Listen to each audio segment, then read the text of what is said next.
श्रीमद्भगवत गीता अथ अष्टादशो अध्याय।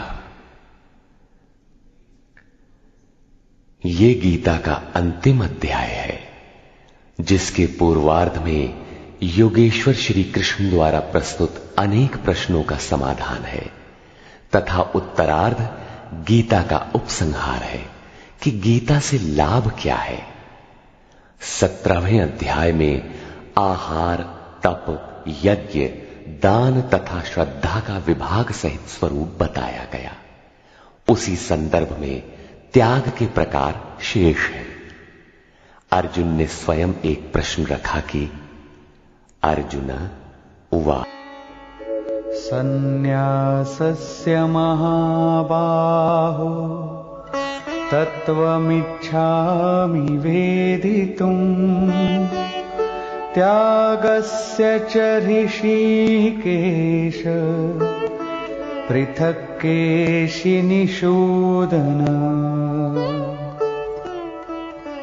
अर्जुन बोला, हे महाबाहो, हे हृदय के सर्वस्व, हे केशिनिषूदन, मैं सन्यास और त्याग के यथार्थ स्वरूप को पृथक पृथक जानना चाहता हूं। पूर्ण त्याग सन्यास है, जहां संकल्प और संस्कारों का भी समापन है, और इससे पहले साधना की पूर्ति के लिए उत्तरोत्तर आसक्ति का त्याग ही त्याग है। यहां दो प्रश्न हैं कि सन्यास के तत्व को जानना चाहता हूं और दूसरा है कि त्याग के तत्व को जानना चाहता हूं। इस पर योगेश्वर श्री कृष्ण ने कहा, श्री भगवान उवाच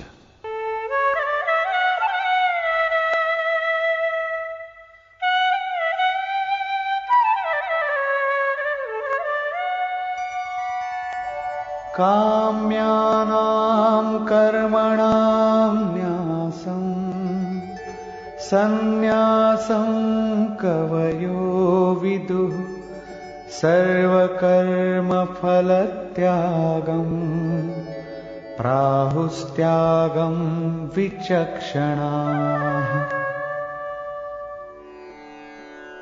अर्जुन, कितने ही पंडित जन काम्य कर्मों के त्याग को सन्यास कहते हैं और कितने ही विचार कुशल पुरुष संपूर्ण कर्म फलों के त्याग को त्याग कहते हैं।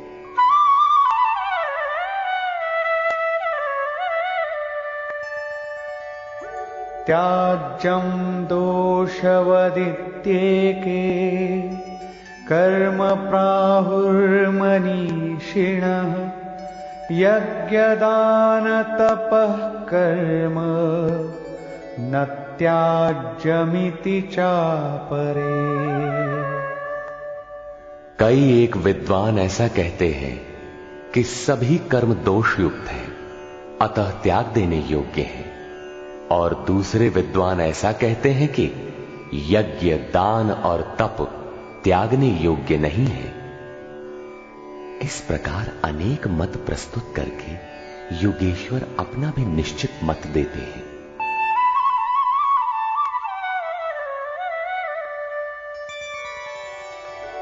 निश्चयं शृणु मे तत्र त्यागे भरतसत्तम त्यागो हि पुरुषौ व्याघ्र त्रिविधः संप्रकीर्तितः। हे अर्जुन, उस त्याग के विषय में तू मेरे निश्चय को सुन। हे पुरुष श्रेष्ठ, वो त्याग 3 प्रकार का कहा गया है।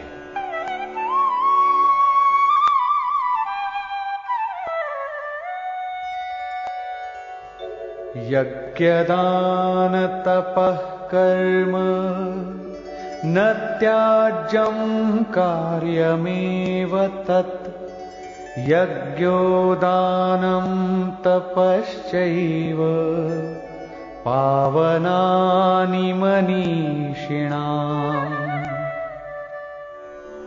यज्ञ, दान और तप, ये 3 प्रकार के कर्म त्यागने योग्य नहीं हैं। इन्हें तो करना ही चाहिए, क्योंकि यज्ञ, दान और तप तीनों ही पुरुषों को पवित्र करने वाले हैं। श्री कृष्ण ने 4 प्रचलित मतों का उल्लेख किया। पहला, काम्य कर्मों का त्याग। दूसरा, संपूर्ण कर्म फलों का त्याग। तीसरा, दोष युक्त होने के कारण सभी कर्मों का त्याग। और चौथा मत था, यज्ञ, दान और तप त्यागने योग्य नहीं है।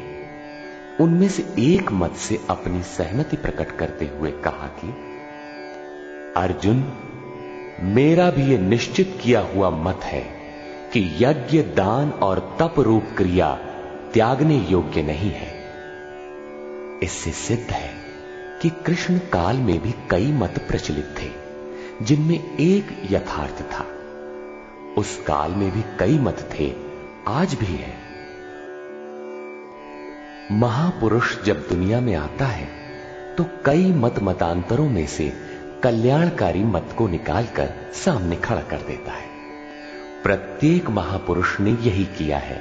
श्री कृष्ण ने भी यही किया।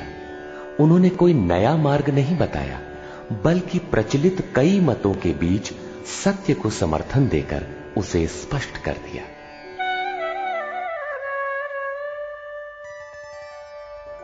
एतान्यपि तु कर्माणि संगम त्यक्त्वा फलानि च कर्तव्यानीति मे पार्थ निश्चितं मतमुत्तमम्। योगेश्वर श्री कृष्ण बल देकर कहते हैं, पार्थ, यज्ञ, दान और तप रूप कर्म आसक्ति और फल को त्याग कर अवश्य करना चाहिए। ये मेरा निश्चय किया हुआ उत्तम मत है। अब अर्जुन के प्रश्न के अनुसार वे त्याग का विश्लेषण करते हैं।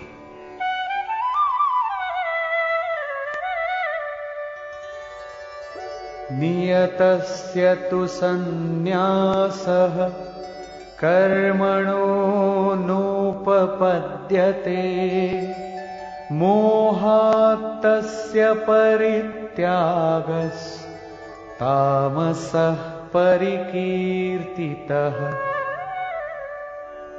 हे अर्जुन, नियत कर्म। श्री कृष्ण के शब्दों में नियत कर्म एक ही है, यज्ञ की प्रक्रिया। इस नियत शब्द को 8-10 बार योगेश्वर ने कहा। इस पर बार बार बल दिया कि कहीं साधक भटक कर दूसरा न करने लगे। इस शास्त्र विधि से निर्धारित कर्म का त्याग करना उचित नहीं। मोह से उसका त्याग करना तामस त्याग कहा गया है। सांसारिक विषय वस्तुओं की आसक्ति में फंसकर कार्यम कर्म अर्थात नियत कर्म एक दूसरे के पूरक है। इनका त्याग तामसी है। ऐसा पुरुष अधः गच्छति, कीट पतंग पर्यंत अधम योनियों में जाता है, क्योंकि उसने भजन की प्रवृत्तियों का त्याग कर दिया। अब राजस त्याग के विषय में बताते हैं।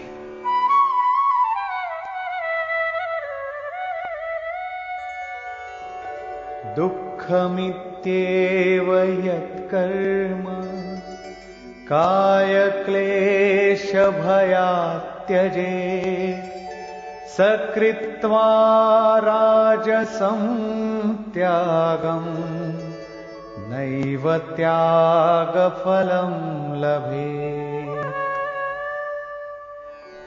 कर्म को दुखमय समझकर शारीरिक क्लेश के भय से उसका त्याग करने वाला व्यक्ति राजस त्याग को करके भी त्याग के फल को प्राप्त नहीं होता। जिससे भजन पार न लगे और काय क्लेश भयात, इस भय से कर्म को त्याग दे कि शरीर को कष्ट होगा, उस मनुष्य का त्याग राजसी है। उसे त्याग का फल परम शांति नहीं प्राप्त होती। तथा कार्यमित्येव यत्कर्म नियतं क्रियतेऽर्जुन संगं त्यक्त्वा फलं चैव सत्यागः सात्विको मतः।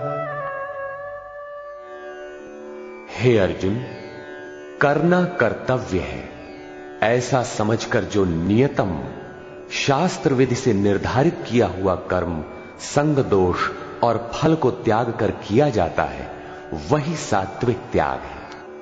अतः नियत कर्म करें और इसके सिवाय जो कुछ है उसका त्याग कर दें।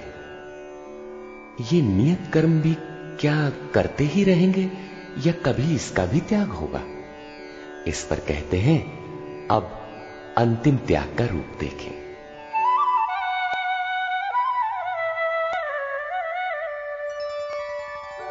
न द्वेष्ट्य कुशलं कर्म कुशलेनानुषज्यते, त्यागी सत्त्वसमाविष्टो मेधावी छिन्न संशयः। हे अर्जुन, जो पुरुष अकुशलम कर्म अर्थात अकल्याणकारी कर्म से, शास्त्र नियत कर्म ही कल्याणकारी है, इसके विरोध में जो कुछ है इसी लोक का बंधन है, इसलिए अकल्याणकारी है, ऐसे कर्मों से द्वेष नहीं करता और अकल्याणकारी कर्म में आसक्त नहीं होता।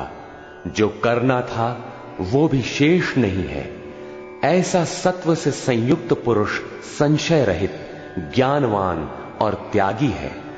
उसने सब कुछ त्यागा है, लेकिन प्राप्ति के साथ वो पूर्ण त्याग ही सन्यास है।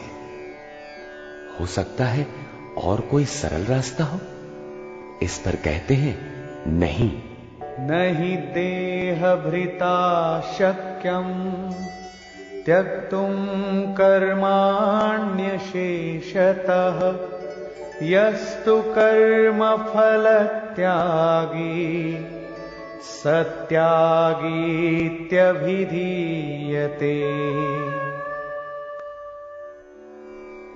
देहधारी पुरुषों के द्वारा अर्थात केवल शरीर ही नहीं जिसे आप देखते हैं, श्री कृष्ण के अनुसार प्रकृति से उत्पन्न सत रज तम तीनों गुण ही इस जीवात्मा को शरीरों में बांधते हैं। जब तक गुण जीवित है तब तक वो जीवधारी है, किसी न किसी रूप में शरीर परिवर्तित होता रहेगा, देह के कारण जब तक जीवित है। देहधारी पुरुषों के द्वारा संपूर्णता से सब कर्मों का त्याग संभव नहीं है, इसलिए जो पुरुष कर्म के फल का त्यागी है वही त्यागी है, ऐसा कहा जाता है। अतः जब तक शरीर के कारण जीवित हैं तब तक नियत कर्म करें और उनके फल का त्याग करें, बदले में किसी फल की कामना न करें। वैसे सकामी पुरुषों के कर्मों का फल भी होता है।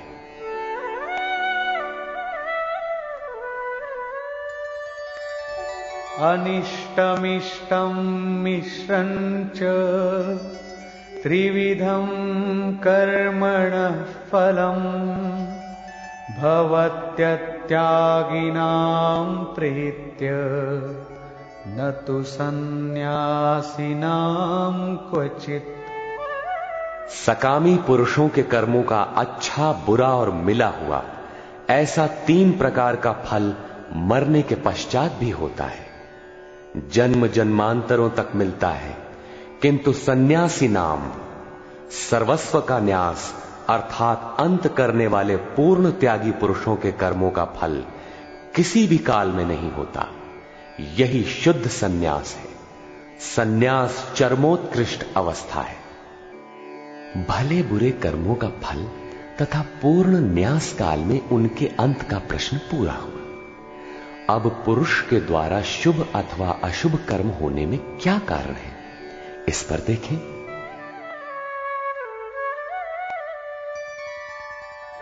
पंचैतानि महाबाहो कारणानि निबोध मे, सांख्ये कृतान्ते प्रोक्तानि सिद्धये सर्वकर्मणाम्।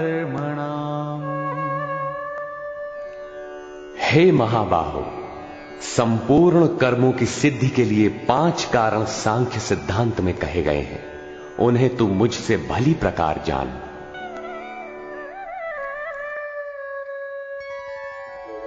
अधिष्ठानं तथा कर्ता करणं च पृथग्विधम् विविधाश्च पृथक् चेष्टा दैवं चैवात्र पंचमम्। इस विषय में कर्ता अर्थात ये मन, पृथक पृथक करण अर्थात जिनके द्वारा किया जाता है, यदि शुभ पार लगता है तो विवेक, वैराग्य, शम, दम, त्याग, अनवरत चिंतन की प्रवृत्तियां करण होंगी। यदि अशुभ पार लगता है तो काम, क्रोध, राग, द्वेष, लिप्सा इत्यादि करण होंगे। इनके द्वारा प्रेरित होंगे नाना प्रकार की न्यारी न्यारी चेष्टाएं अर्थात अनंत इच्छाएं। आधार अर्थात साधन, जिस इच्छा के साथ साधन मिला वही इच्छा पूरी होने लगती है। और 5वां हेतु है दैव अथवा संस्कार। इसकी पुष्टि करते हैं। शरीर वांग मनोभिर्यत् कर्म प्रारभते नरः न्याय्यं वा विपरीतं वा पंचैते तस्य हेतवः। मनुष्य मन, वाणी अथवा शरीर से शास्त्र के अनुसार अथवा विपरीत जो कुछ कर्म आरंभ करता है, उनके ये 5 ही कारण हैं। परंतु ऐसा होने पर भी तत्रैवं सति कर्तारम् आत्मानं केवलं तु यः पश्यत्यकृतबुद्धित्वान् न स पश्यति दुर्मतिः। जो पुरुष अशुद्ध बुद्धि के कारण उस विषय में कैवल्य स्वरूप आत्मा को करता देखता है, वो दुर्बुद्धि यथार्थ नहीं देखता अर्थात भगवान नहीं करते। इस प्रश्न पर योगेश्वर श्री कृष्ण ने दूसरी बार बल दिया। अध्याय 5 में उन्होंने कहा था कि वो प्रभु न करता है, न कराता है, न क्रिया के संयोग को जोड़ता है। तो लोग कहते क्यों हैं? मोह से लोगों की बुद्धि आवृत है, इसलिए जो कुछ भी कह सकते हैं। यहां भी कहते हैं कर्म होने में 5 कारण हैं। उसके बावजूद भी जो कैवल्य स्वरूप परमात्मा को करता देखता है, वो मूढ़ बुद्धि अर्थात दुर्बुद्धि यथार्थ नहीं देखता अर्थात भगवान नहीं करते। जबकि अर्जुन के लिए वे ताल ठोक कर खड़े हो जाते। निमित्त मात्रम भव, कि करता धरता तो मैं हूं, तू निमित्त बनकर खड़ा भर रहे। अंततः वे महापुरुष कहना क्या चाहते हैं? वस्तुतः भगवान और प्रकृति के बीच एक आकर्षण रेखा है। जब तक साधक प्रकृति की सीमा में है, भगवान नहीं करते। बहुत समीप रहकर भी दृष्टा रूप में ही रहते हैं। अनन्य भाव से इष्ट को पकड़ने पर वे हृदय देश से संचालक बन जाते हैं। साधक प्रकृति की आकर्षण सीमा से निकलकर उनके क्षेत्र में आ जाता है। ऐसे अनुरागी के लिए वे ताल ठोककर सदैव खड़े रहते हैं। केवल उसी के लिए भगवान करते हैं। अतः चिंतन करें। प्रश्न पूरा हुआ। आगे देखें।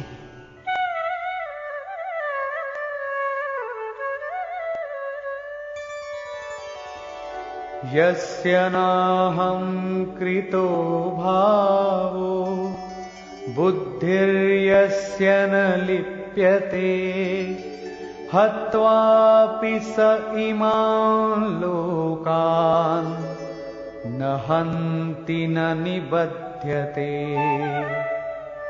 जिस पुरुष के अंतःकरण में मैं करता हूं ऐसा भाव नहीं है तथा जिसकी बुद्धि लिपायमान नहीं होती वो पुरुष इन सब लोगों को मारकर भी वास्तव में न तो मारता है और न बंधता है। लोक संबंधी संस्कारों का विलय ही लोक संहार है।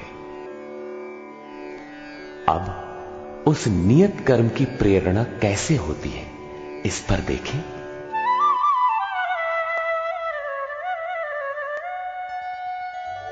ज्ञानम ज्ञेयं परिज्ञाता त्रिविधा कर्म चोदना करणं कर्म कर्तेति त्रिविधः कर्म संग्रहः। अर्जुन, परिज्ञाता अर्थात पूर्ण ज्ञाता महापुरुषों से ज्ञानम, उसको जानने की विधि से, और ज्ञेय, जानने योग्य वस्तु। श्री कृष्ण ने पीछे कहा, मैं ही ज्ञेय, जानने योग्य पदार्थ हूं, से कर्म करने की प्रेरणा मिलती है। पहले तो पूर्ण ज्ञाता कोई महापुरुष हो, उनके द्वारा उस ज्ञान को जानने की विधि प्राप्त हो, लक्ष्य ज्ञेय पर दृष्टि हो, तभी कर्म की प्रेरणा मिलती है। और कर्ता अर्थात मन की लगन, करण अर्थात विवेक, वैराग्य, शम, दम इत्यादि तथा कर्म की जानकारी से कर्म का संग्रह होता है, कर्म इकट्ठा होने लगता है। पीछे कहा गया था कि प्राप्ति के पश्चात उस पुरुष का कर्म किए जाने से कोई प्रयोजन नहीं होता और न छोड़ने से हानि ही होती है। फिर भी लोक संग्रह अर्थात पीछे वालों के हृदय में कल्याणकारी साधनों के संग्रह के लिए वो कर्म में बरतता है। कर्ता, करण और कर्म के द्वारा इनका संग्रह होता है। ज्ञान, कर्म और कर्ता के भी तीन तीन भेद हैं। ज्ञानम कर्म च कर्ता च त्रिधैव गुणभेदतः प्रोच्यते गुणसंख्यानि यथावत् शृणुतान्यपि। ज्ञान, कर्म तथा कर्ता भी गुणों के भेद से सांख्य शास्त्र में तीन तीन प्रकार के कहे गए हैं, उन्हें भी तू यथावत सुन। प्रस्तुत है पहले ज्ञान का भेद। सर्वभूतेषु येनैकं भावमव्ययमीक्षते अविभक्तं विभक्तेषु तज्ज्ञानं विद्धि सात्विकम्। अर्जुन, जिस ज्ञान से मनुष्य पृथक पृथक सब भूतों में एक अविनाशी परमात्म भाव को विभाग रहित एक रस देखता है, उस ज्ञान को तू सात्विक जान। ज्ञान प्रत्यक्ष अनुभूति है, जिसके साथ ही गुणों का अंत होना है। ये ज्ञान की परिपक्व अवस्था है। अब राजस ज्ञान देखें।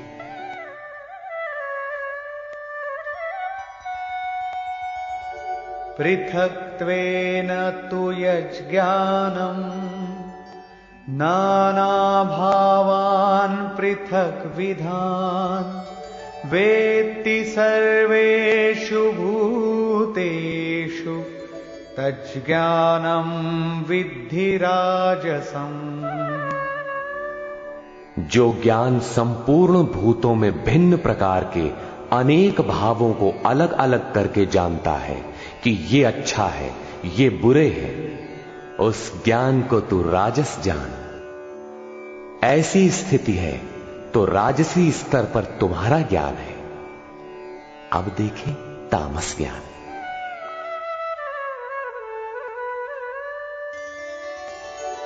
यत्तु कृत्स्नवदेकस्मिन् कार्ये सक्तमहैतुकम् अतत्त्वार्थवदल्पञ्च तत्तामसमुदाहृतम्। जो ज्ञान एकमात्र शरीर में ही संपूर्णता के सदृश आसक्त है, युक्ति रहित अर्थात जिसके पीछे कोई क्रिया नहीं है, तत्व के अर्थ स्वरूप परमात्मा की जानकारी से अलग करने वाला और तुच्छ है, वो ज्ञान तामस कहा जाता है। अब प्रस्तुत है कर्म के 3 भेद।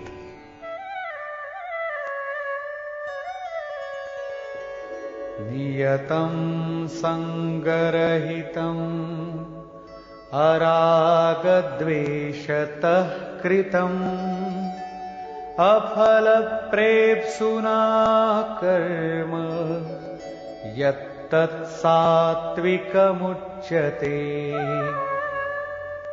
जो कर्म नियतम शास्त्र विधि से निर्धारित है, अन्य नहीं, संग दोष और फल को न चाहने वाले पुरुष द्वारा बिना राग द्वेष के किया जाता है, वो कर्म सात्विक कहा जाता है। नियत कर्म अर्थात आराधना चिंतन है, जो परम में प्रवेश दिलाता है।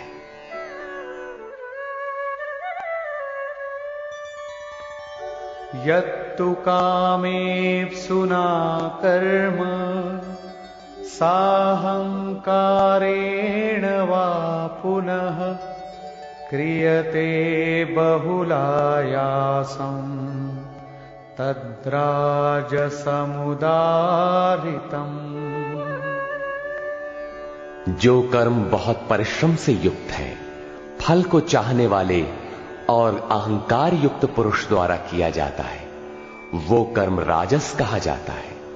ये पुरुष भी वही नियत कर्म करता है, किंतु अंतर मात्र इतना ही है कि फल की इच्छा और अहंकार से युक्त है, इसलिए उसके द्वारा होने वाले कर्म राजस है। अब देखें तामस।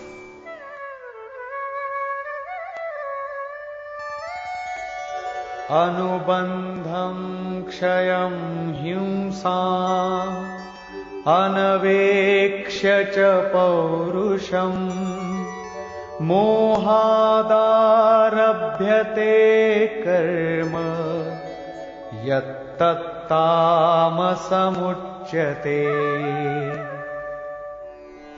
जो कर्म अंततः नष्ट होने वाला है, हिंसा सामर्थ्य को न विचार कर केवल मोहवश आरंभ किया जाता है, वो कर्म तामस कहा है। स्पष्ट है कि ये कर्म शास्त्र का नियत कर्म नहीं है, उसके स्थान पर भ्रांति है। अब देखें कर्ता के लक्षण।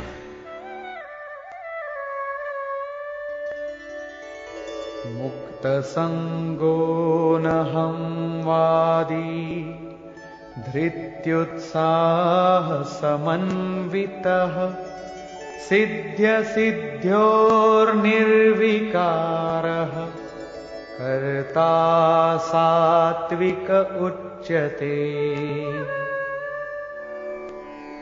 जो कर्ता संग दोष से रहित होकर अहंकार के वचन न बोलने वाला, धैर्य और उत्साह से युक्त होकर कार्य के सिद्ध होने और न होने में हर्ष शोक इत्यादि विकारों से सर्वथा रहित होकर कर्म में अर्थात अहिर्निश प्रवृत्त है, वो कर्ता सात्विक कहा जाता है।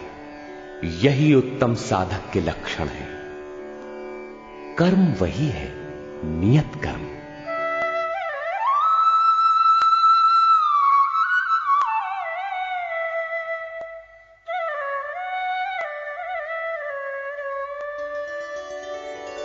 रागी कर्म फल प्रेप्सुः लुब्धो हिंसात्मको शुचिः हर्ष शोकान्वितः कर्ता राजसः परिकीर्तितः। आसक्ति युक्त कर्मों के फल को चाहने वाला, लोलुप, आत्माओं को कष्ट देने वाला, अपवित्र और हर्ष शोक से जो लिप्त है, वो कर्ता राजस कहा गया है।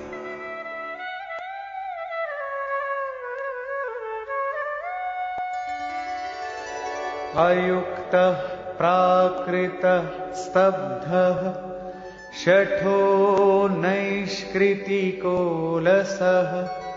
विषादी दीर्घसूत्री च कर्ता तामस उच्यते।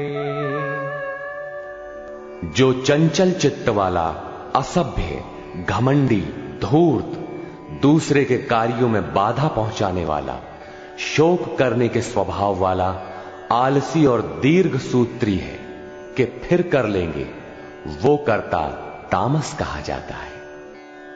दीर्घ सूत्री कर्म को कल पर टालने वाला है, यद्यपि करने की इच्छा उसे भी रहती है।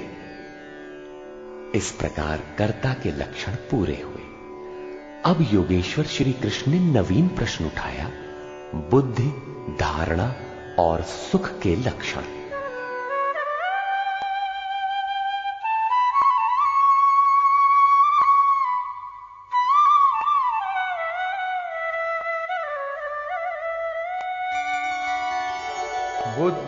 बुद्धेर्भेदं धृतेश्चैव गुणतस्त्रिविधं शृणु प्रोच्यमानमशेषेण पृथक्त्वेन धनंजय। धनंजय, बुद्धि और धारणा शक्ति का भी गुणों के कारण 3 प्रकार का भेद संपूर्णता से विभाग पूर्वक मुझसे सुन।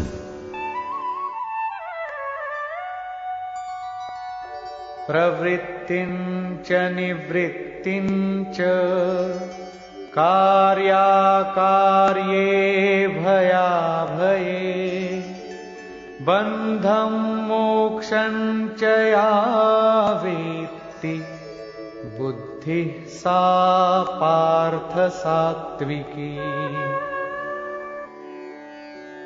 पार्थ, प्रवृत्ति और निवृत्ति को, कर्तव्य और अकर्तव्य को, भय और अभय को तथा बंधन और मोक्ष को जो बुद्धि यथार्थ जानती है, वो बुद्धि सात्विकी है। अर्थात परमात्म पथ, आवागमन पथ दोनों की भली प्रकार जानकारी सात्विक बुद्धि है। यथा यया धर्ममधर्मं च कार्यं चाकार्यमेव च अयथावत् प्रजानाति बुद्धिः सा पार्थ राजसी। पार्थ, जिस बुद्धि द्वारा मनुष्य धर्म और अधर्म को तथा कर्तव्य और अकर्तव्य को भी यथावत नहीं जानता, अधूरा जानता है, वो बुद्धि राजसी है। अब तामसी बुद्धि का स्वरूप देखें।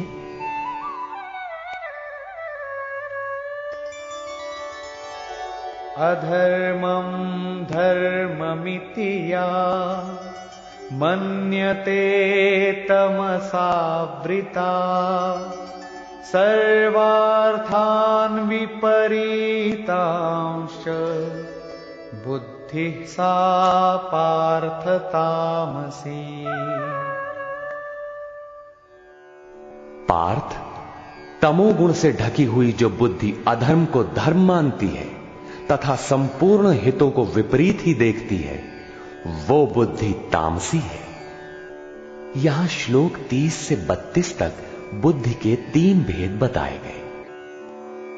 पहली बुद्धि तो किस कार्य से निवृत्त होना है और किस में प्रवृत्त होना है, कौन कर्तव्य है और कौन अकर्तव्य है, इसकी भली प्रकार जानकारी रखती है, वो बुद्धि सात्विक है।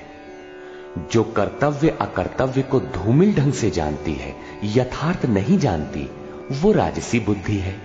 और अधर्म को धर्म, नश्वर को शाश्वत तथा हित को अहित, इस प्रकार विपरीत जानकारी वाली बुद्धि तामसी है। इस प्रकार बुद्धि के भेद समाप्त हुए। अब प्रस्तुत है दूसरा प्रश्न। धृति, धारणा के 3 भेद।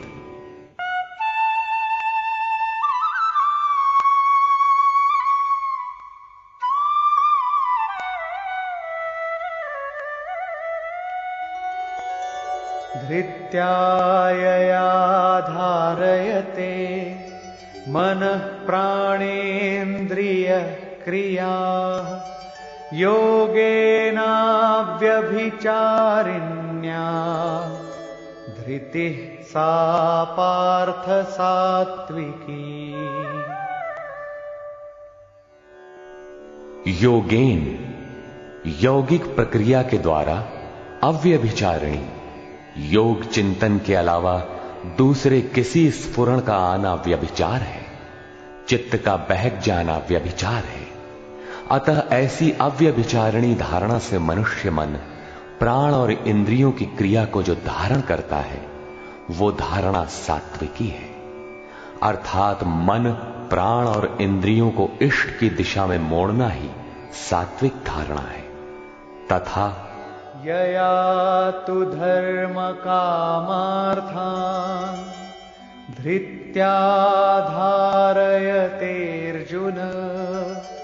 प्रसंगेन फलाकांक्षी धृतिः सा पार्थ राजसी। हे पार्थ, फल की इच्छा वाला मनुष्य अति आसक्ति से जिस धारणा के द्वारा केवल धर्म अर्थ और काम को धारण करता है अर्थात मोक्ष को नहीं, वो धारणा राजसी है। इस धारणा में भी लक्ष्य वही है, केवल कामना करता है। जो कुछ करता है उसके बदले में चाहता है। अब तामसी धारणा के लक्षण देखें।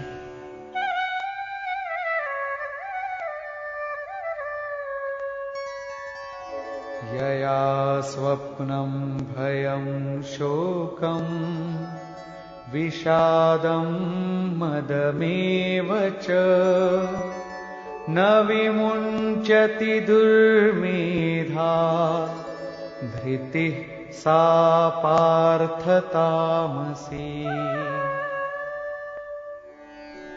हे पार्थ, दुष्ट बुद्धि वाला मनुष्य जिस धारणा के द्वारा निद्रा भय चिंता दुख और अभिमान को भी अर्थात नहीं छोड़ता इन सबको धारण किए रहता है वो धारणा तामसी है। ये प्रश्न पूरा हुआ। अगला प्रश्न है सुख।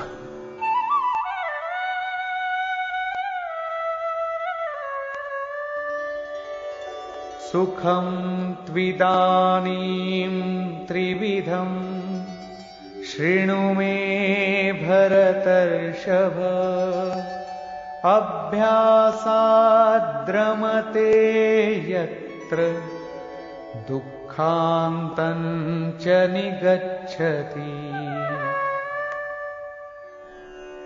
अर्जुन, अब सुख भी 3 प्रकार का मुझसे सुन। उनमें से जिस सुख में साधक अभ्यास से रमण करता है अर्थात चित्त को समेटकर इष्ट में रमण करता है और जो दुखों का अंत करने वाला है, तथा यत्तदग्रे विषमिव परिणामे मृतोपमम् तत्सुखं सात्विकं प्रोक्तम् आत्मबुद्धि प्रसादजम्। उपर्युक्त सुख साधन के आरंभ काल में ही यद्यपि विष के सदृश लगता है। प्रहलाद को सूली पर चढ़ाया गया, मीरा को विष मिला। कबीर कहते हैं, सुखिया सब संसार है खाए और सोवे, दुखिया दास कबीर है जागे और रोवे। अतः आरंभ में विष जैसा भासता है परंतु परिणाम में अमृत तुल्य है, अमृत तत्व को दिलाने वाला है। अतः आत्म विषयक बुद्धि के प्रसाद से उत्पन्न हुआ सुख सात्विक कहा गया है। तथा विषयेन्द्रिय संयोगात् यत्तदग्रे मृतोपमम् परिणामे विषमिव तत्सुखं राजसं स्मृतम्। जो सुख विषय और इंद्रियों के संयोग से होता है वो यद्यपि भोग काल में अमृत के सदृश लगता है, किंतु परिणाम में विष के सदृश है, क्योंकि जन्म मृत्यु का कारण है। वो सुख राजस कहा गया है। तथा यदग्रे चानुबंधे च सुखम मोहनमात्मनः निद्रालस्य प्रमादोत्थम तत्तामसमुदारितम्।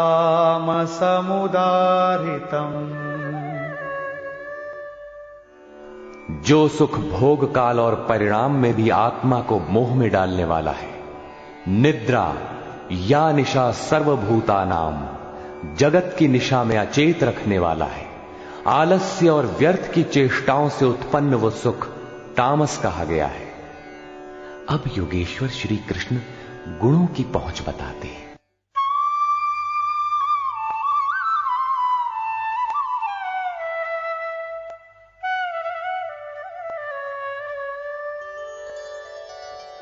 न तदस्ति पृथिव्यां वा दिवि देवेषु वा पुनः सत्वं प्रकृतिजैर्मुक्तं यदेभिः स्यात् त्रिभिर्गुणैः। अर्जुन, पृथ्वी में, स्वर्ग में अथवा देवताओं में ऐसा कोई भी प्राणी नहीं जो प्रकृति से उत्पन्न हुए तीनों गुणों से रहित हो, अर्थात ब्रह्मा से लेकर कीट पतंग यावन मात्र जगत क्षण भंगुर मरने जीने वाला है, तीनों गुणों के अंतर्गत है, अर्थात देवता भी तीनों गुणों का विकार है, नश्वर है। यहां वाय देवताओं को योगेश्वर ने चौथी बार लिया। अध्याय 7, 9, 17 तथा यहां 18वें अध्याय में इन सब का एक ही अर्थ है कि देवता तीनों गुणों के अंतर्गत है। जो इन्हें भजता है नश्वर की पूजा करता है। भागवत में भी श्री ऋषभ देव जी के 9 योगीश्वर पुत्रों का प्रसिद्ध आख्यान है, जिसमें उपदेश देते हुए कहते हैं कि स्त्री पुरुष में प्रेम के लिए शंकर पार्वती की, आरोग्य के लिए अश्विनी कुमारों की, विजय के लिए इंद्र की तथा धन के लिए कुबेर की पूजा करें।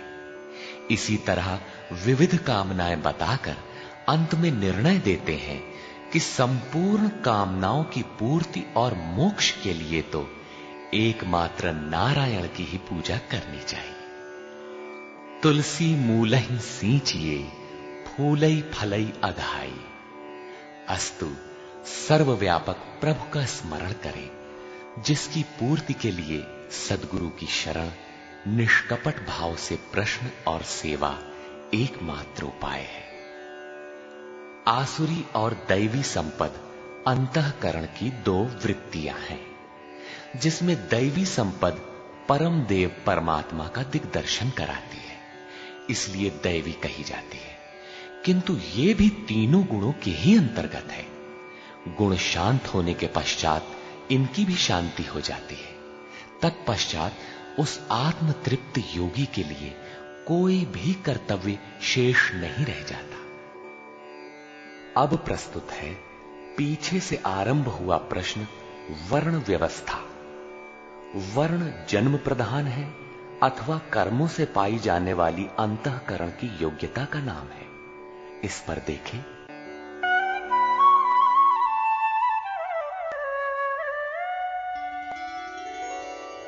ब्राह्मण क्षत्रिय विशां शूद्राणां च परन्तप कर्माणि प्रविभक्तानि स्वभाव प्रभवैर्गुणैः।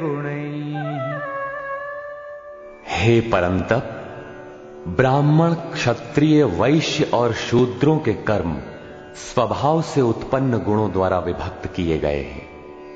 स्वभाव में सात्विक गुण होगा तो आप में निर्मलता होगी, ध्यान समाधि की क्षमता होगी, तामसी गुण होगा तो आलस्य, निद्रा, प्रमाद रहेगा। उसी स्तर से आपसे कर्म भी होगा। जो गुण कार्यरत है वही आपका वर्ण है, स्वरूप है। इस प्रश्न को योगेश्वर श्री कृष्ण ने यहां चौथी बार लिया है। अध्याय 2 में इन 4 वर्णों में से एक क्षत्रिय का नाम लिया कि क्षत्रिय के लिए युद्ध से श्रेयतर कोई मार्ग नहीं है। तीसरे अध्याय में उन्होंने कहा कि दुर्बल गुण वाले के लिए भी उसके स्वभाव से उत्पन्न योग्यता के अनुसार धर्म में प्रवृत्त होना, उसमें मर जाना भी परम कल्याणकारक है। दूसरों की नकल करना भयावह है। अध्याय 4 में बताया कि 4 वर्णों की सृष्टि मैंने की। तो क्या मनुष्यों को 4 जातियों में बांटा? कहते हैं नहीं, गुण कर्म विभागशः, गुणों के योग्यता से कर्म को 4 सोपानों में बांटा। यहां गुण एक पैमाना है, उसके द्वारा माप कर कर्म करने की क्षमता को 4 भागों में बांटा। श्री कृष्ण के शब्दों में कर्म एकमात्र अव्यक्त पुरुष के प्राप्ति की क्रिया है। ईश्वर प्राप्ति का आचरण आराधना है, जिसकी शुरुआत मात्र एक इष्ट में श्रद्धा से है। चिंतन की विधि विशेष है, जिसे पीछे बता आए हैं। इस यज्ञार्थ कर्म को ही 4 भागों में बांटा। अब कैसे समझें कि हम में कौन से गुण हैं और किस श्रेणी के हैं, इस पर यहां कहते हैं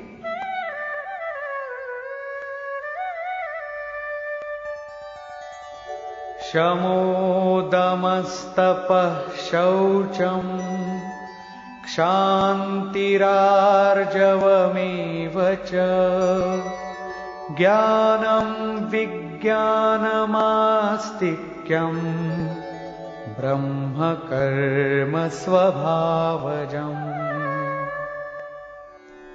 मन का शमन, इंद्रियों का दमन, पूर्ण पवित्रता, मन, वाणी और शरीर को इष्ट के अनुरूप तपाना, क्षमा भाव, मन, इंद्रियों और शरीर की सर्वथा सरलता, आस्तिक बुद्धि अर्थात एक इष्ट में सच्ची आस्था, ज्ञान अर्थात परमात्मा की जानकारी का संचार, विज्ञान अर्थात परमात्मा से मिलने वाले निर्देशों की जागृति एवं उसके अनुसार चलने की क्षमता, ये सब स्वभाव से उत्पन्न हुए ब्राह्मण के कर्म हैं। अर्थात जब स्वभाव में ये योग्यताएं पाई जाएं, कर्म धारावाही होकर स्वभाव में ढल जाए, तो वो ब्राह्मण श्रेणी का करता है। तथा शौर्यं तेजो धृतिर्दाक्षं युद्धे चाप्यपलायनम् दानमीश्वर भावश्च क्षात्रं कर्म स्वभावजम्। शूरवीरता, ईश्वरीय तेज का मिलना, धैर्य, चिंतन में दक्षता अर्थात कर्मसु कौशलम, कर्म करने में दक्षता, प्रकृति के संघर्ष से न भागने का स्वभाव, दान अर्थात सर्वस्व का समर्पण, सब भावों पर स्वामी भाव अर्थात ईश्वर भाव, ये सब क्षत्रिय के स्वभावजम, स्वभाव से उत्पन्न हुए कर्म हैं। स्वभाव में ये योग्यताएं पाई जाती हैं तो वो कर्ता क्षत्रिय है। अब प्रस्तुत है वैश्य तथा शूद्र का स्वरूप।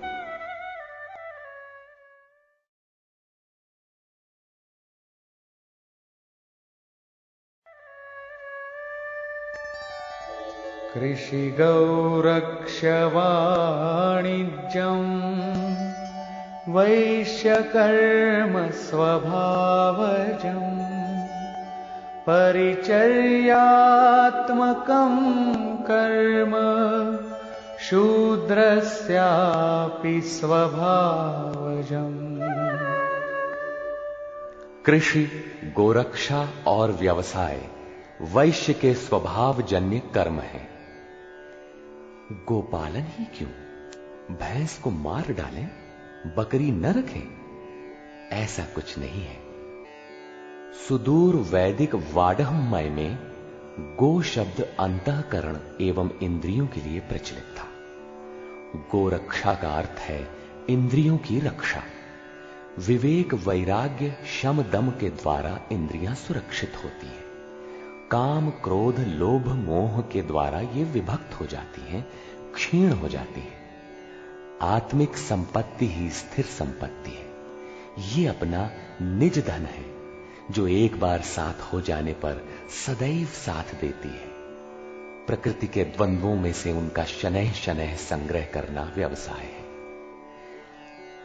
विद्याधनम सर्वधन प्रधानम, इसे अर्जित करना वाणिज्य है। खेती, शरीर ही एक क्षेत्र है। इसके अंतराल में बोया हुआ बीज संस्कार रूप में भला बुरा जमता है। अर्जुन, इस निष्काम कर्म में बीज अर्थात आरंभ का नाश नहीं होता।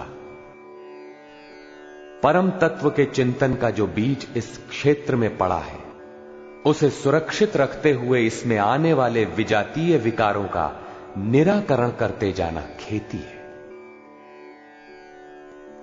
अपने से उन्नत अवस्था वाले, प्राप्ति वाले गुरुजनों की सेवा करना शूद्र का स्वभावजन्य कर्म है। शूद्र का अर्थ नीच नहीं, अपितु अल्पज्ञ है। निम्न श्रेणी का साधक ही शूद्र है। प्रवेशिका श्रेणी का वो साधक परिचर्या से ही आरंभ करे। स्वभाव परिवर्तनशील है। स्वभाव के परिवर्तन के साथ वर्ण परिवर्तन हो जाता है। वस्तुतः ये वर्ण अति उत्तम, उत्तम, मध्यम और निकृष्ट 4 अवस्थाएं हैं।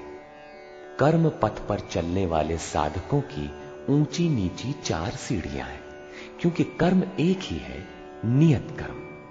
श्री कृष्ण कहते हैं कि परम सिद्धि की प्राप्ति का यही एक रास्ता है कि स्वभाव में जैसी योग्यता है वहीं से लगे। इसको देखें।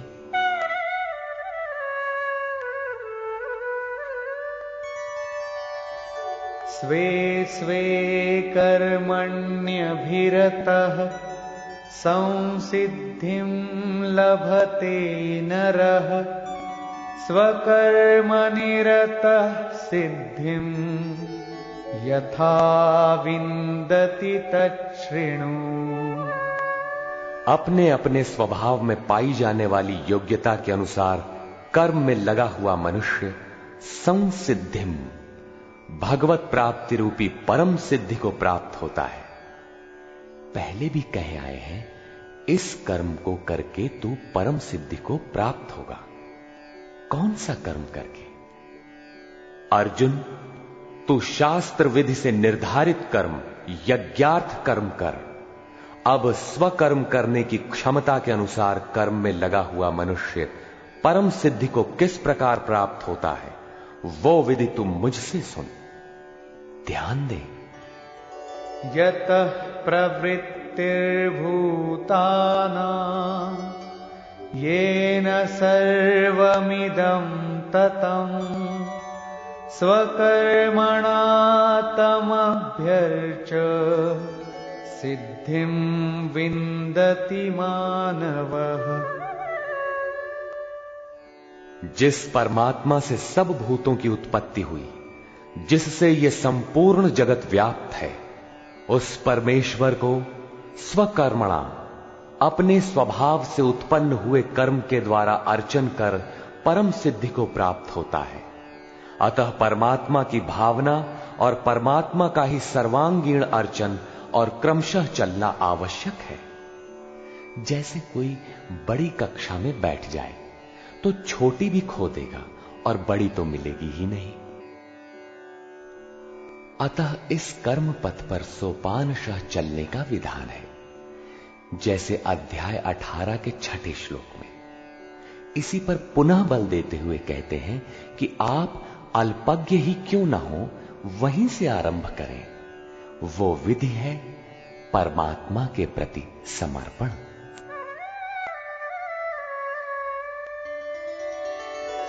श्रेयान् स्वधर्मो विगुणः परधर्मात् स्वनुष्ठितात् स्वभावनियतं कर्म कुर्वन्नाप्नोति किल्बिषम्। अच्छी प्रकार अनुष्ठान किए हुए दूसरे के धर्म से गुण रहित भी स्वधर्म परम कल्याणकारक है।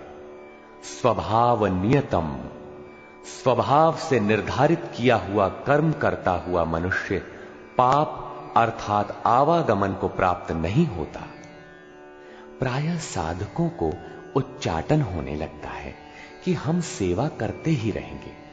वे तो ध्यानस्थ हैं, अच्छे गुणों के कारण उनका सम्मान है। तुरंत वे नकल करने लगते हैं। श्री कृष्ण के अनुसार नकल या ईर्ष्या से कुछ मिलेगा नहीं। अपने स्वभाव से कर्म करने की क्षमता के अनुसार कर्म करके ही कोई परम सिद्धि पाता है, छोड़कर नहीं।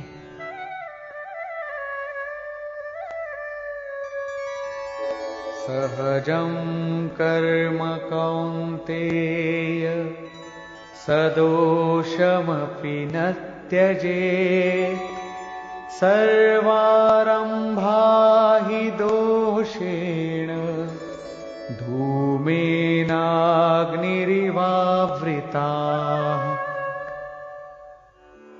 कौन्तेय, दोष युक्त अल्पज्ञ अवस्था वाला है तो सिद्ध है कि अभी दोषों का बाहुल्य है। ऐसा दोष युक्त भी सहजम कर्म, स्वभाव से उत्पन्न सहज कर्म को नहीं त्यागना चाहिए, क्योंकि धुएं से अग्नि के सदृश सभी कर्म किसी न किसी दोष से आवृत्त हैं। ब्राह्मण श्रेणी ही सही, कर्म तो करना पड़ रहा है। स्थिति नहीं मिली तब तक दोष विद्यमान है, प्रकृति का आवरण विद्यमान है। दोषों का अंत वहां होगा जहां ब्राह्मण श्रेणी का कर्म भी ब्रह्म में प्रवेश के साथ विलय हो जाता है।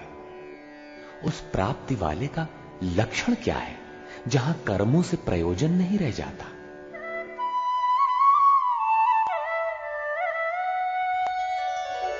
असक्त बुद्धि सर्वत्र जितात्मा विगत स्पृहः नैष्कर्म्य सिद्धिं परमां सन्न्यासेनाधिगच्छति।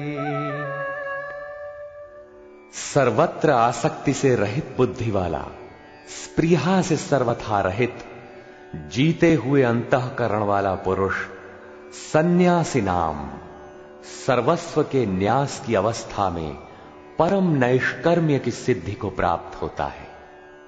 यहां सन्यास और परम नैष्कर्म्य सिद्धि पर्याय है।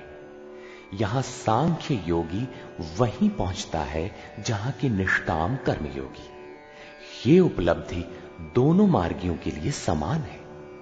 अब परम नैष्कर्म्य सिद्धि को प्राप्त हुआ पुरुष जैसे ब्रह्म को प्राप्त होता है, उसका संक्षेप में चित्रण करते हैं।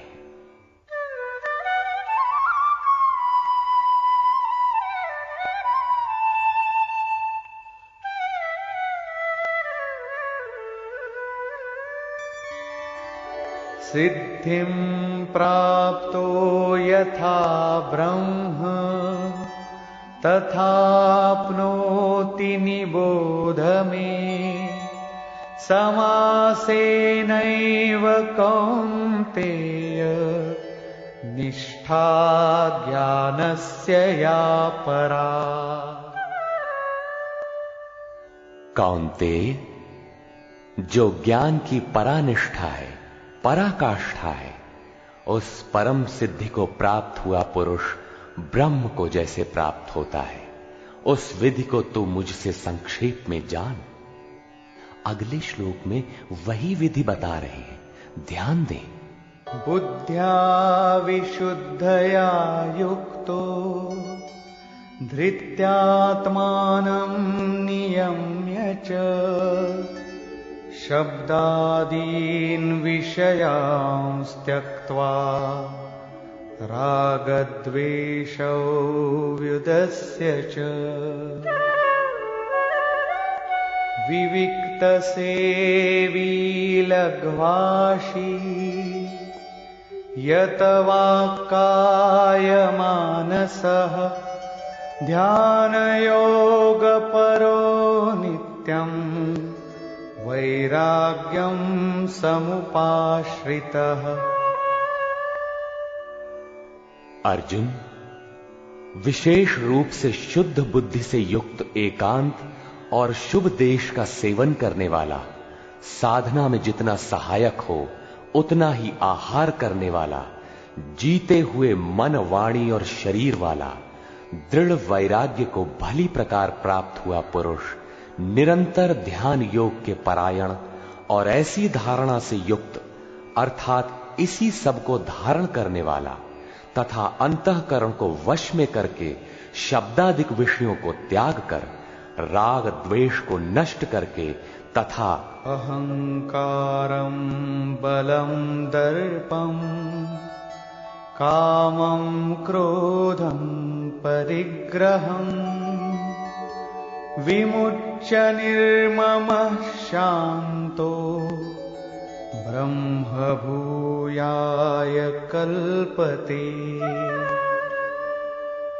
अहंकार, बल, घमंड, काम, क्रोध, बाह्य वस्तुओं और आंतरिक चिंतनों का त्याग कर ममता रहित शांत अंतःकरण हुआ पुरुष पर ब्रह्म के साथ एक ही भाव होने के लिए योग्य होता है।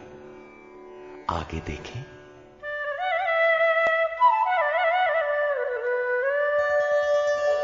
ब्रह्मभूतः प्रसन्नात्मा न शोचति न कांक्षति समः सर्वेषु भूतेषु मद्भक्तिं लभते पराम्।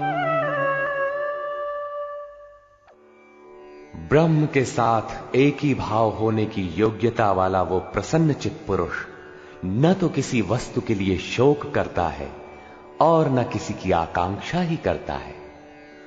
सब भूतों में समभाव हुआ वो भक्ति की पराकाष्ठा पर है। भक्ति अपना परिणाम देने की स्थिति में है जहां ब्रह्म में प्रवेश मिलता है। अब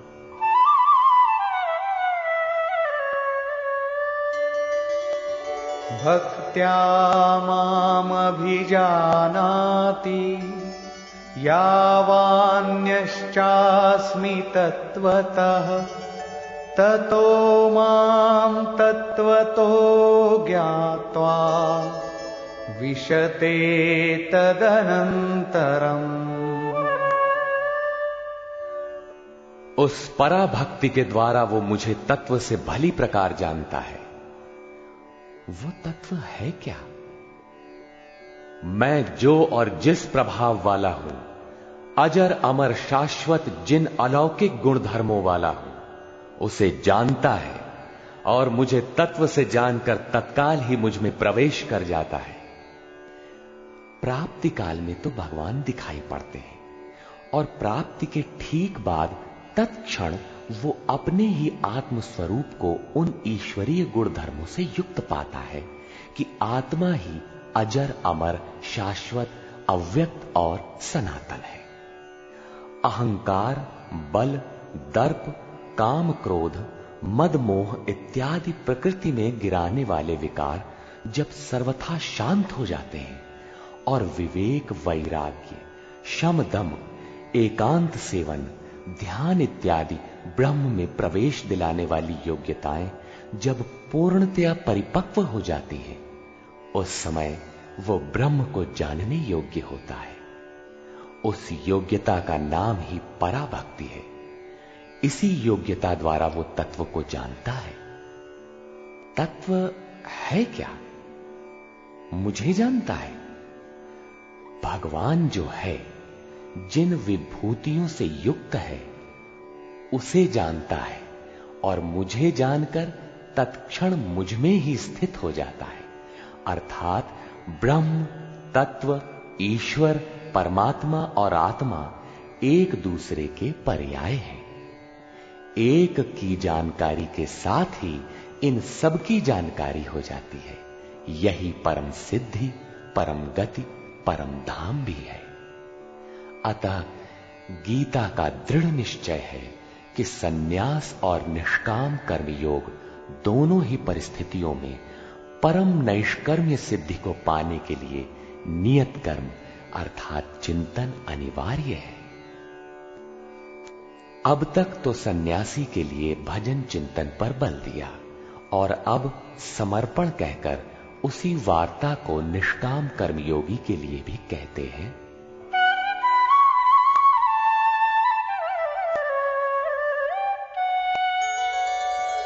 सर्वकर्माण्यपि सदा कुर्वाणो मद्व्यपाश्रयः मत्प्रसादादवाप्नोति शाश्वतं पदमव्ययम्।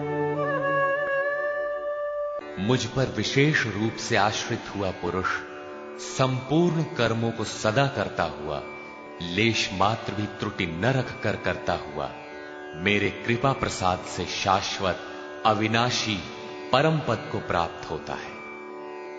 कर्म वही है, नियत कर्म, यज्ञ की प्रक्रिया। पूर्ण योगेश्वर सद्गुरु के आश्रित साधक उनके कृपा प्रसाद से शीघ्र पा जाता है। अतः उसे पाने के लिए समर्पण आवश्यक है।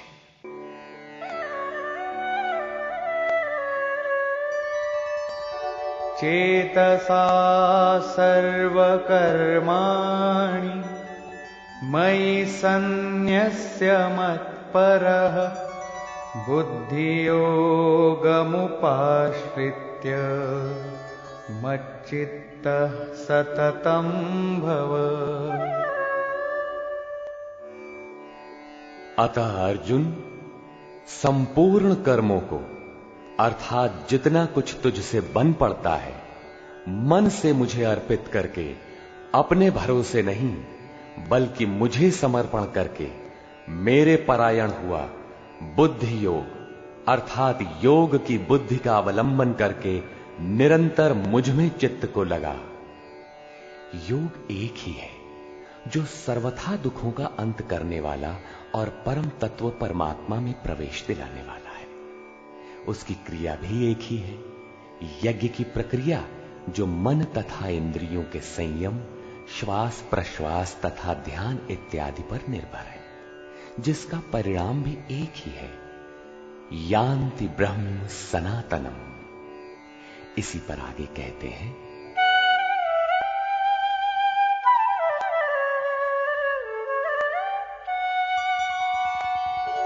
मच्चित्तः सर्वदुर्गाणि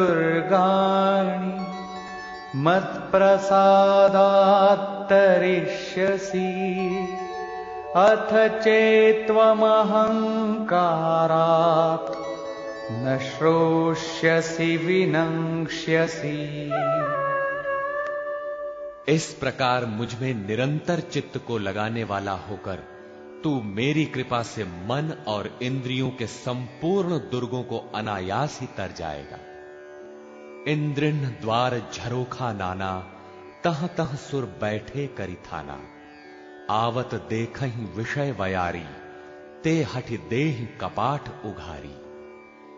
ये ही दुर्जय दुर्ग है। मेरी कृपा से तू इन बाधाओं का अतिक्रमण कर जाएगा, किंतु अहंकारवश यदि तू मेरे वचनों को नहीं सुनेगा तो विनष्ट हो जाएगा, परमार्थ से च्युत हो जाएगा। पुनः इसी पर बल देते हैं,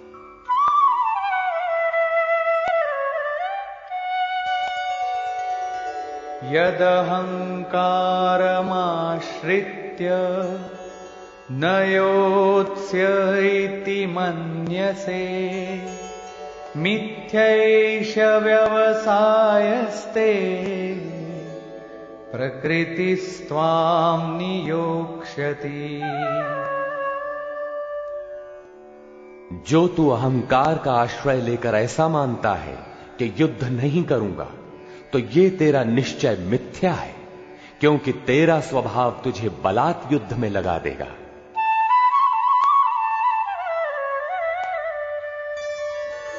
स्वभावजेन कौन्तेय निबद्ध स्वेन कर्मणा कर्तुं नेच्छसि यन्मोहात् करिष्यस्य वशोऽपि तत्। कौन्तेय, मोहवश तू जिस कर्म को नहीं करना चाहता, उसको भी अपने स्वभाव से उत्पन्न हुए कर्म से बंधा हुआ परवश होकर करेगा। प्रकृति के संघर्ष से न भागने का तुम्हारा क्षत्रिय श्रेणी का स्वभाव तुम्हें बरबस कर्म में लगाएगा। प्रश्न पूरा हुआ। अब वो ईश्वर रहता कहां है, इस पर कहते हैं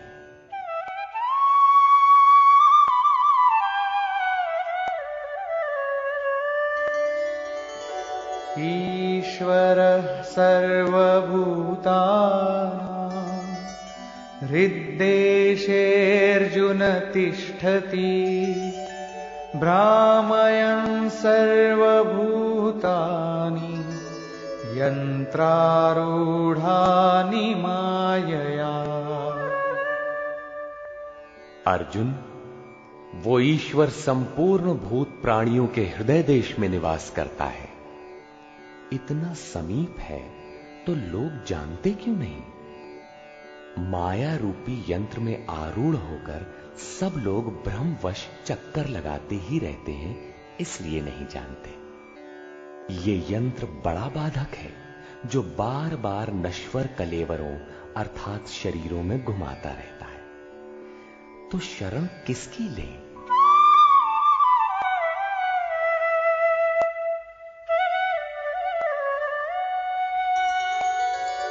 तमेव शरणं गच्छ सर्वभावेन भारत तत्प्रसादात् परां शान्तिं स्थानं प्राप्स्यसि शाश्वतम्।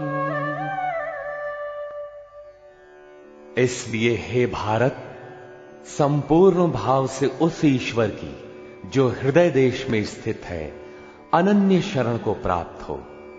उनके कृपा प्रसाद से तू परम शांति शाश्वत परम धाम को प्राप्त होगा। अतः ध्यान करना है तो हृदय देश में करें। ईश्वर का निवास स्थान हृदय है।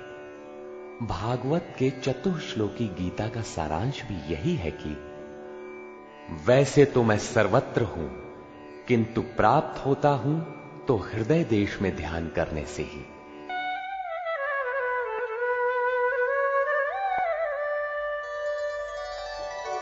इति ते ज्ञानमाख्यातम् गुह्याद्गुह्यतरं मया विमृश्यैतदशेषेण यथेच्छसि तथा कुरु। इस प्रकार बस इतना ही गोपनीय से भी अति गोपनीय ज्ञान मैंने तेरे लिए कहा है। इस विधि से संपूर्ण रूप से विचार कर, फिर तू जैसा चाहता है वैसा कर। सत्य यही है, शोध की स्थली यही है, प्राप्ति की स्थली भी यही है। किंतु हृदय स्थित ईश्वर दिखाई नहीं देता। इस पर उपाय बताते हैं।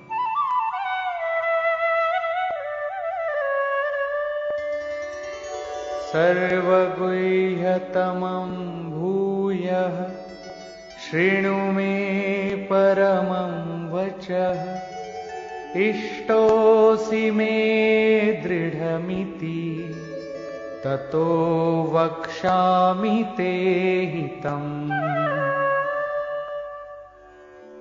अर्जुन, संपूर्ण गोपनीय से भी अति गोपनीय मेरे रहस्य युक्त वचन को तू फिर भी सुन।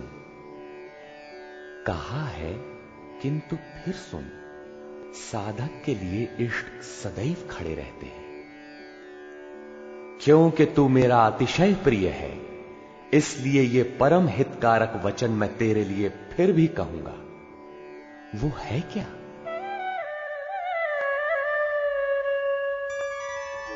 मन्मना भव मद्भक्तो मद्याजी मां नमस्कुरु, मामे वैष्यसि सत्यं ते प्रतिजाने प्रियोऽसि मे।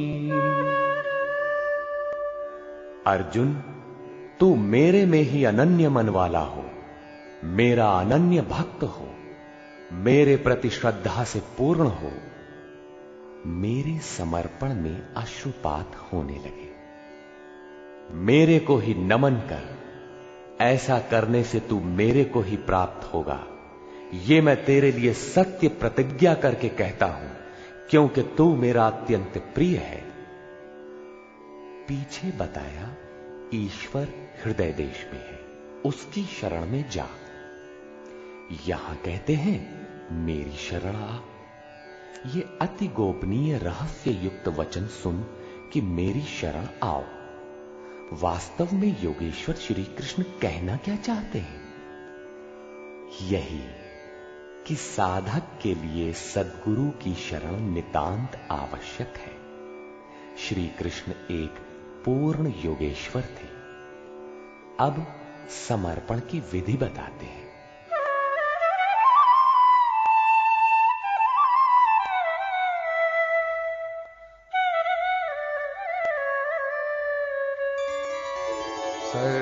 सर्वधर्मान् परित्यज्य मामेकं शरणं व्रज, अहं त्वा सर्वपापेभ्यो मोक्षयिष्यामि मा शुचः। संपूर्ण धर्मों को त्याग कर, अर्थात मैं ब्राह्मण श्रेणी का करता हूं या शूद्र श्रेणी का, क्षत्रिय हूं अथवा वैश्य, इसके विचार को त्याग कर केवल एक मेरी अनन्य शरण को प्राप्त हो। मैं तुझे संपूर्ण पापों से मुक्त करा दूंगा। तू शोक मत कर। इन सब ब्राह्मण क्षत्रिय इत्यादि वर्णों का विचार न कर कि इस कर्म पथ में किस स्तर का हूं। जो अनन्य भाव से शरण हो जाता है, सिवाय इष्ट के अन्य किसी को नहीं देखता, उसके क्रमशः वर्ण परिवर्तन, उत्थान तथा पूर्ण पापों से निवृत्ति अर्थात मोक्ष की जिम्मेदारी वो इष्ट सद्गुरु स्वयं अपने हाथों में ले लेते हैं। प्रत्येक महापुरुष ने यही कहा। शास्त्र जब लिखने में आ जाता है तो लगता है कि यह सबके लिए है, किंतु है वस्तुतः श्रद्धावान के लिए ही।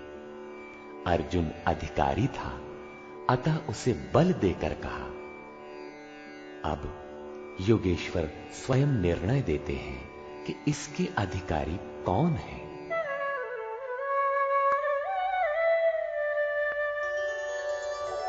इदन्ते न तपस्काय न भक्ताय कदाचन न चाशुश्रूषवे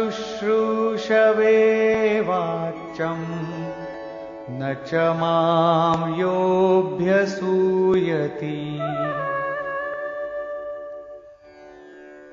अर्जुन, इस प्रकार तेरे हित के लिए कहे हुए इस गीता के उपदेश को किसी काल में भूल कर भी न तो तप रहित मनुष्य के प्रति कहना चाहिए, न भक्ति रहित के प्रति कहना चाहिए, न बिना सुनने की इच्छा वाले के प्रति कहना चाहिए।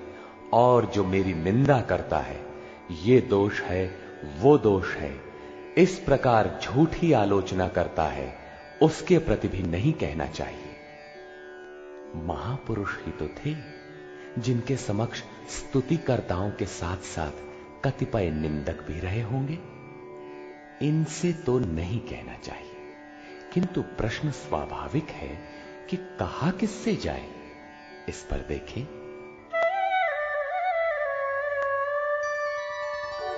यैमं परमं गुह्यं मद्भक्तेष्वभिधास्यति भक्तिं मयि परां कृत्वा मामे वैष्यत्य संशयः। जो मनुष्य मुझ में परम प्रेम करके इस परम रहस्य युक्त गीता के उपदेश को मेरे भक्तों में कहेगा, वो निसंदेह मुझे ही प्राप्त होगा। अर्थात वो भक्त मुझे ही प्राप्त होगा जो सुन लेगा, क्योंकि उपदेश को भली प्रकार सुनकर हृदयंगम कर लेगा तो उस पर चलेगा तथा पार पा जाएगा। अब उस उपदेशकर्ता के लिए कहते हैं,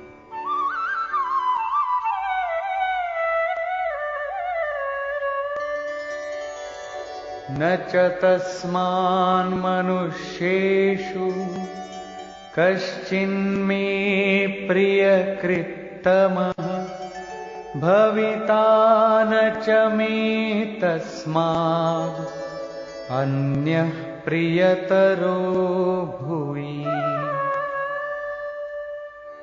न तो उससे बढ़कर मेरा अतिशय प्रिय कार्य करने वाला मनुष्यों में कोई है, और न उससे बढ़कर मेरा अत्यंत प्यारा पृथ्वी में दूसरा कोई होगा।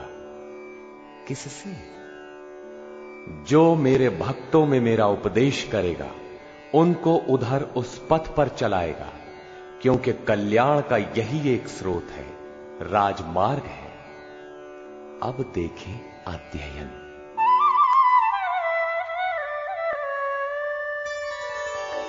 अध्येष्यते च य इमं धर्म्यं संवादमावयोः ज्ञानयज्ञेन तेनाहम् इष्टः स्यामिति मे मतिः। जो पुरुष इस धर्ममय हम दोनों के संवाद को अध्येष्यते भली प्रकार मनन करेगा, उसके द्वारा मैं ज्ञान यज्ञ से पूजित होऊंगा। अर्थात ऐसा यज्ञ जिसका परिणाम ज्ञान है, जिसका स्वरूप पीछे बताया गया है, जिसका तात्पर्य है साक्षात्कार के साथ मिलने वाली जानकारी। ऐसा मेरा निश्चित मत है। श्रद्धावाननसूयश्च शृणुयादपि यो नरः सोऽपि मुक्तः शुभान् लोकान् प्राप्नुयात् पुण्यकर्मणाम्।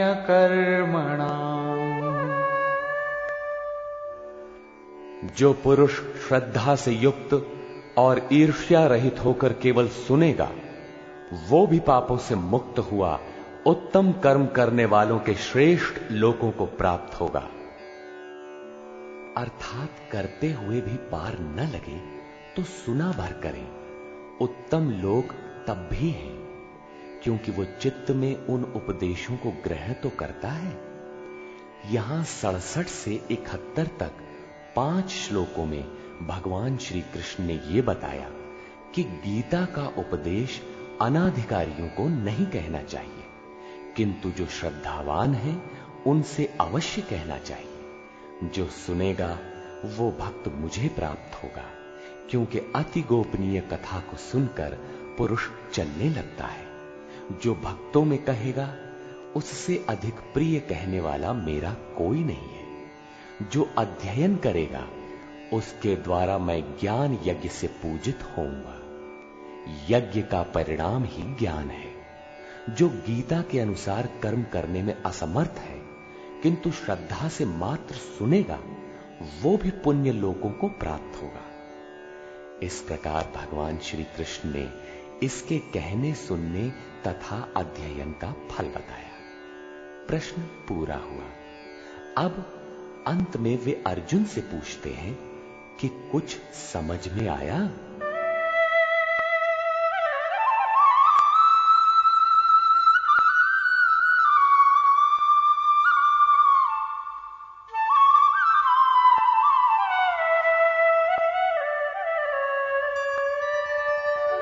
कच्चिदेतच्छ्रितं पार्थ त्वयैकाग्रेण चेतसा कच्चिदज्ञानसम्मोहः प्रनष्टस्ते धनञ्जय।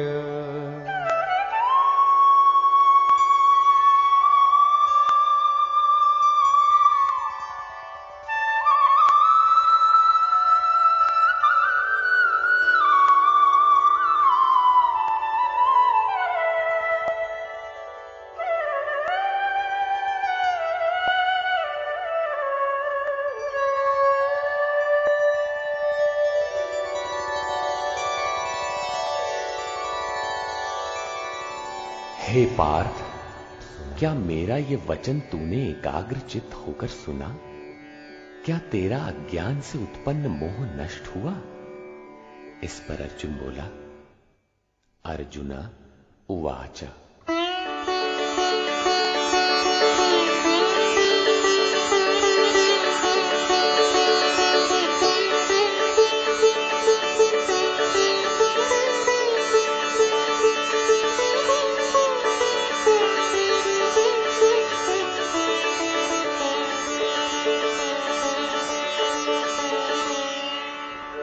नष्टो मोहः स्मृतिर्लब्धा त्वत्प्रसादान्मयाच्युत स्थितोऽस्मि गतसन्देहः करिष्ये वचनं तव।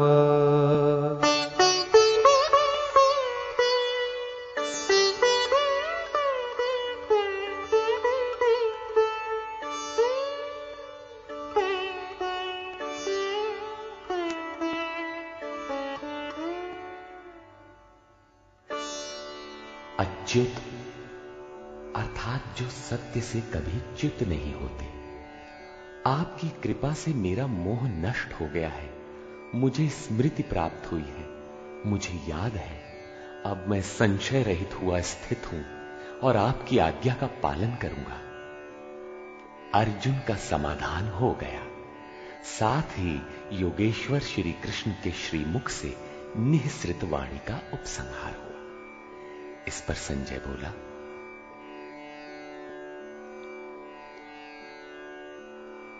11वें अध्याय में विराट रूप का दर्शन करा लेने पर योगेश्वर श्री कृष्ण ने कहा था कि अर्जुन, अनन्य भक्ति के द्वारा मैं इस प्रकार देखने को, जैसा तूने देखा है, तत्व से जानने तथा प्रवेश करने को सुलभ हूं। अध्याय 11 के 54वें श्लोक में इस प्रकार दर्शन करने वाले साक्षात मेरे स्वरूप को प्राप्त हो जाते हैं। और यहां अभी अर्जुन से पूछते हैं कि क्या तुम्हारा मोह नष्ट हुआ? अर्जुन ने कहा कि मेरा मोह नष्ट हो गया, मैं अपनी स्मृति को प्राप्त हो गया हूं, आप जो कहते हैं वही करूंगा। दर्शन के साथ तो अर्जुन को मुक्त हो जाना चाहिए था। वस्तुतः अर्जुन को तो जो होना था हो गया, किंतु शास्त्र भविष्य में आने वाली पीढ़ी के लिए होता है, उसका उपयोग आप सबके लिए है। संजय उवाच।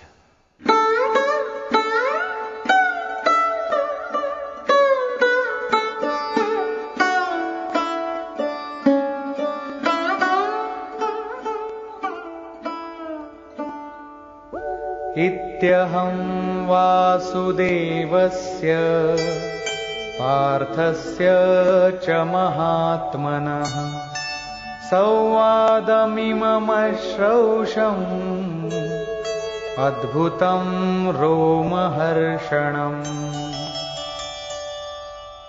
इस प्रकार मैंने वासुदेव और महात्मा अर्जुन, अर्थात अर्जुन एक महात्मा है, योगी है, साधक है, न कि कोई धनुर्धर जो मारने के लिए खड़ा हो। अतः महात्मा अर्जुन के इस विलक्षण और रोमांचकारी संवाद को सुना। आप में सुनने की क्षमता कैसे आई? आगे कहते हैं, व्यासप्रसादाच्छ्रितवान् एतद्गुह्यमहं परम् योगं योगेश्वरात् कृष्णात् साक्षात् कथयतः स्वयम्। श्री व्यास जी की कृपा से उनकी दी हुई दृष्टि से मैंने इस परम गोपनीय योग को साक्षात कहते हुए स्वयं योगेश्वर श्री कृष्ण से सुना है। संजय श्री कृष्ण को योगेश्वर मानता है। जो स्वयं योगी हो और दूसरों को भी योग प्रदान करने की क्षमता रखता हो, वो योगेश्वर है।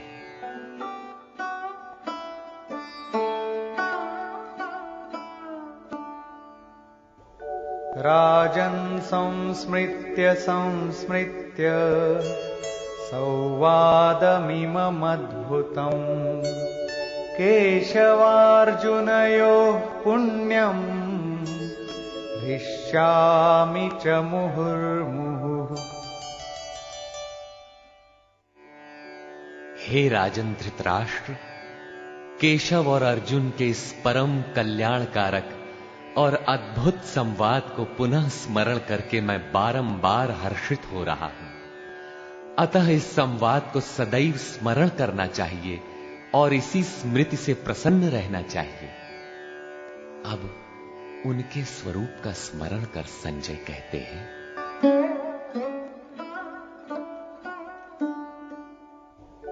तच्च संस्मृत्य संस्मृत्य रूपमत्यद्भुतं हरेः विस्मयो मे महान् राजन् हृष्यामि च पुनः पुनः। हे राजन, हरि के अर्थात जो शुभाशुभ सर्व का हरण कर स्वयं शेष रहते हैं, उन हरि के अति अद्भुत रूप को पुनः पुनः स्मरण करके मेरे चित्त में महान आश्चर्य होता है और मैं बारंबार हर्षित होता हूं। इष्ट का स्वरूप बार बार स्मरण करने की वस्तु है। अंत में संजय निर्णय देते हैं,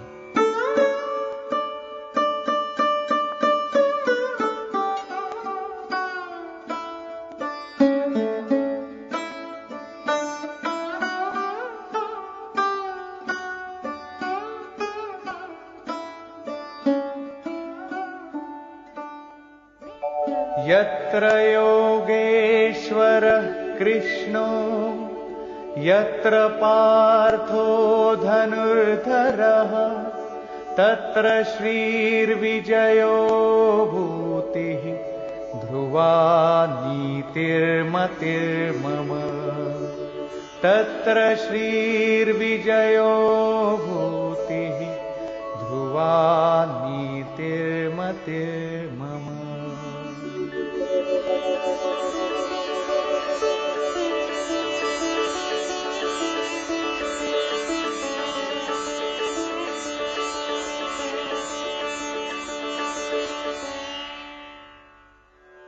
राजन, जहां योगेश्वर श्री कृष्ण और धनुर्धर अर्जुन अर्थात ध्यान ही धनुष है, इंद्रियों की दृढ़ता ही गांडीव है, अर्थात स्थिरता के साथ ध्यान धरने वाला महात्मा अर्जुन है, वहीं पर श्री ऐश्वर्य विजय जिसके पीछे हार नहीं है, ईश्वरीय विभूति और चल संसार में अचल रहने वाली नीति है, ऐसा मेरा मत है। आज तो धनुर्धर अर्जुन है नहीं, ये नीति विजय विभूति तो अर्जुन तक सीमित रह गई। तत्सामयिक थी यह तो द्वापर में ही समाप्त हो गई, लेकिन ऐसी बात नहीं है। योगेश्वर श्री कृष्ण ने बताया कि मैं सबके हृदय देश में निवास करता हूं, आपके हृदय में भी वे हैं। अनुराग ही अर्जुन है।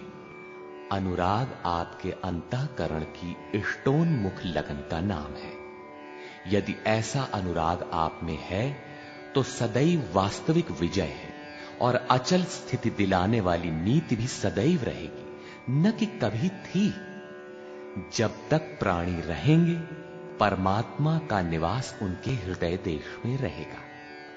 विकल आत्मा उसे पाने का इच्छुक होगा और उनमें से जिसके भी हृदय में उसे पाने का अनुराग उमड़ेगा वही अर्जुन की श्रेणी वाला होगा, क्योंकि अनुराग ही अर्जुन है।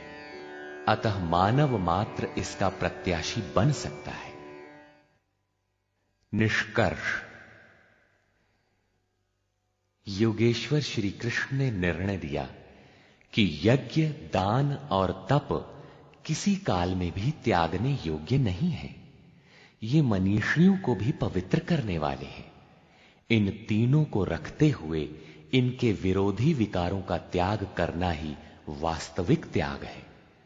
ये सात्विक त्याग है।